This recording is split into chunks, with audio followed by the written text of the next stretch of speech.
भगवान व्यास मुनि का नाम आपने सुना ही होगा, जो महाभारत के साथ साथ 18 पुराणों के रचयिता है।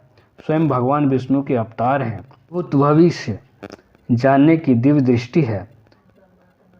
इसके साथ साथ कीड़े मकोड़े, पशु पक्षी सभी जीवों के भाषा समझते थे। एक बार की बात है, भगवान व्यास जी कहीं जा रहे थे तो रास्ते में एक कीड़ा को भागते देखा। व्यास मुनि ने कीड़े से उनके भाषा में पूछा, भाई तुम इतने तेजी से क्यों भागे जा रहे हो? तुम पर क्या विपत्ति आने वाली है? मुनिश्री, मैं इसलिए भागे जा रहा हूँ कि एक बहुत बड़ी बैलगाड़ी इधर से आ रही है, कहीं मुझे कुचल न दें, इसलिए अपने प्राण बचाने के लिए भाग रहा हूँ। व्यास मुनि ने कहने लगे, भाई तुम तो कीड़े योनि में पड़े हो, तुम्हारे लिए तो मर जाना ही सौभाग्य होगा। मनुष्य आदि अगर डरे तो ठीक है, तुम्हें ये कीड़े की शरीर छोड़ने का भय क्यों है?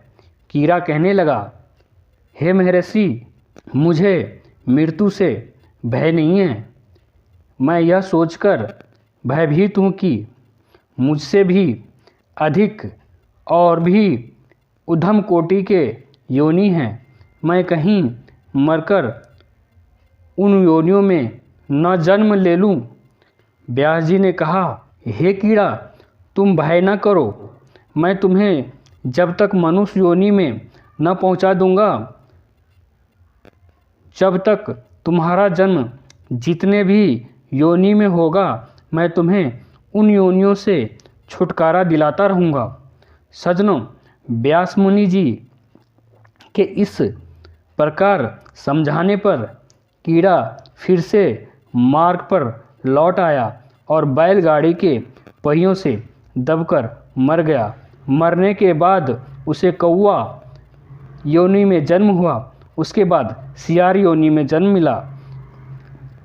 वह जब जब जहाँ जहाँ जन्म लिया, व्यास मुनि जाकर उसे पूर्व जन्म का याद दिलाया और वो अच्छा कर्म सद्कर्म किया और उसे मुक्ति मिल गया।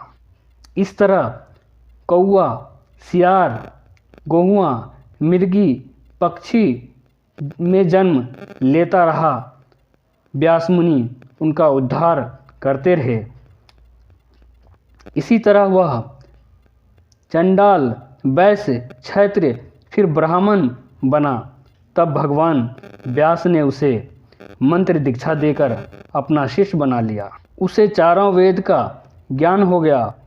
एक बार व्यास मुनि ने उसे बालक को, जो अभी 5 वर्ष का था, नंदभद्र के शंका का समाधान करने भेजा। नंदभद्र का यह शंका था कि पापी मनुष्य इतना सुखी क्यों होता है।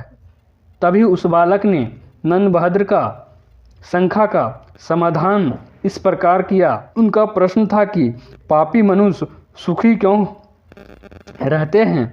बंधुओं, जिन्होंने पूर्व जन्म में सच्चे भाव से दान किया है, उन्होंने इस जन्म में उसी दान का फल प्राप्त किया है। कहते हैं, सच्चे भाव से जो धर्म और दान किया जाता है, उसके कारण ही कार्य अच्छा होता चला जाता है। पर पापी मनुष्य को ये लगता है कि मैं बहुत अच्छा कर रहा हूँ।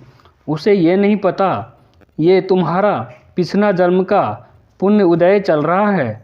इंसान सुखी होता है, न जाने कितने पाप कर बैठता है और वे नरक को प्राप्त कर लेता है।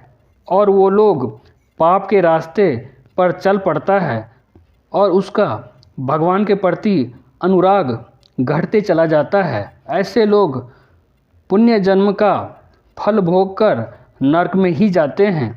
सज्जनों, इस धरती पर 4 प्रकार के मनुष्य पैदा होते हैं। पहला वे लोग हैं जिसके लिए इस लोक में सुख है, परंतु परलोक में नहीं।